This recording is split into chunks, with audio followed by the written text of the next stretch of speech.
ஓம் ஸ்ரீ மகாபெரியவா திருவடிகள் சரணம்.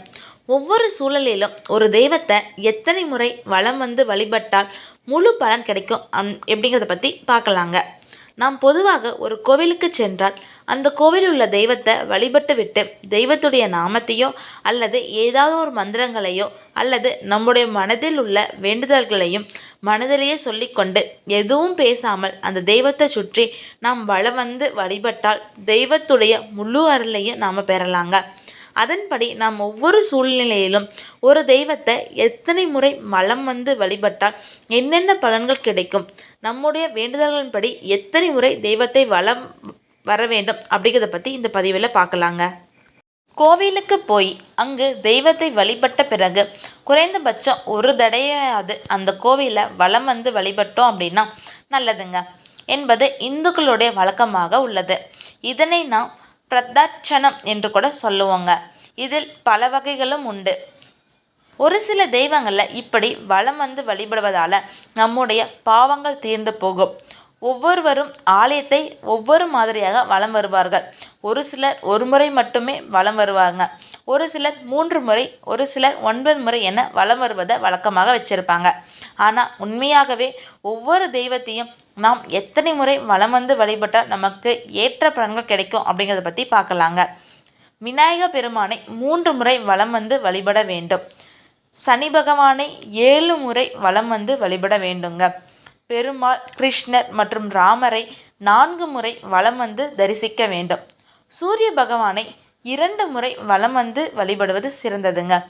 துர்க்கையம்மனை ஒரே ஒரு முறை மட்டும் வலம் வந்து வழிபட்டால் போதுமானதாக இருக்குங்க. சிவபெருமானை அரைவட்ட வடிவில் வலம் வந்து வழிபட வேண்டும். இதனை சோமசூக்த பிரார்த்தன முறை அப்படின்னு கூட சொல்லுவாங்கங்க. ராமருடைய தீவிர பக்தரான ஆஞ்சநேயரை 3 முறை வலம் வந்து வழிபட வேண்டுங்க. நவகிரகங்களில் 9 கிரகங்கள் இருப்பதால் 9 முறை வலம் வந்து வழிபடுவது மிகவும் சிறந்ததுங்க. முருகப்பெருமானுக்கு 6 என்பது மிகவும் சிறந்த ஒரு எண் அப்படின்னு கூட சொல்லலாங்க. அதனால் முருகப்பெருமான 6 முறை வலம் வந்து வழிபட வேண்டுங்க. அரச மரத்தை 7 முறை வலம் வந்து வழிபடுவது சிறப்புங்க. மகாலட்சுமி தெய்வத்தை 5 முறை வலம் வந்து வழிபடுவது மிகவும் சிறப்புக்குரியதுங்க. சித்தர்களின் ஜீவ சமாதி மற்றும் மகான்களின் சமாதிகளை 4 முறை வலம் வந்து வழிபட வேண்டுங்க. கோவிலை ஒரு முறை வலம் வந்து நம்ம வழிபடுவதால் நம்ம வாழ்க்கையில் உள்ள தடைகள் அனைத்தும் நீங்கி நமக்கு வெற்றி மட்டுமே கிடைக்குங்க. 3 முறை கோவிலை வலம் வந்து வழிபடுவதால் மனதில் இருக்கக்கூடிய பயங்கள், சுமைகள் அனைத்தும் குறைந்து அதிகாரம், ஆட்சி, செல்வ வளம், லக்ஷ்மி கடாட்சம் கிடைக்குங்க. கோவிலை 5 முறை வலம் வந்து வழிபடுவதால் மீண்டும் பிறவாத நிலை, மகிழ்ச்சி, செல்வம் அனைத்தும் கிடைத்து நாம் நினைத்த காரியங்கள் அனைத்தும் நிறைவு பெறுங்க. 6 முறை கோவிலை வலம் வந்து வழிபடுவதால் நமக்கு தீமைகள் நினைக்கும் எதிரிகளை வெல்லும் திறன் நமக்கு கிடைக்குங்க.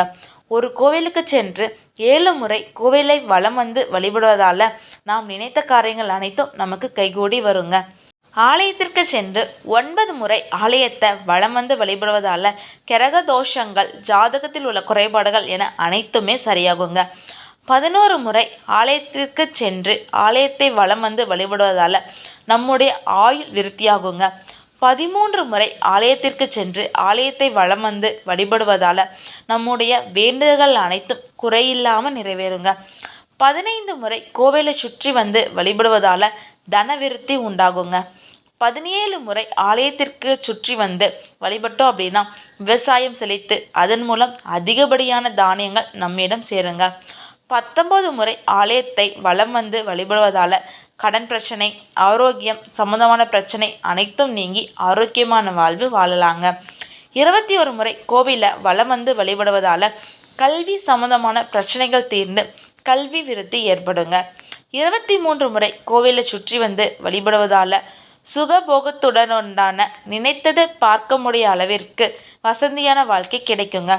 108 முறை கோவிலை வலம் வந்து வழிபடுவதால் குழந்தை இல்லாதவர்களுக்கு குழந்தை பாக்கியம் கிடைக்குங்க. 208 முறை ஆலயத்தை சுற்றி வந்து வழிபடுவதால் யாகம் செய்ததற்கு உண்டான பலன்கள் நம்மிடம் வந்து சேருங்க. ஹரஹர சங்கர ஜெய ஜெய சங்கரா, ஹரஹர சங்கர ஜெய ஜெய சங்கரா. ஓம் ஸ்ரீ மகாபெரியவா திருவடிகள் சரணம்.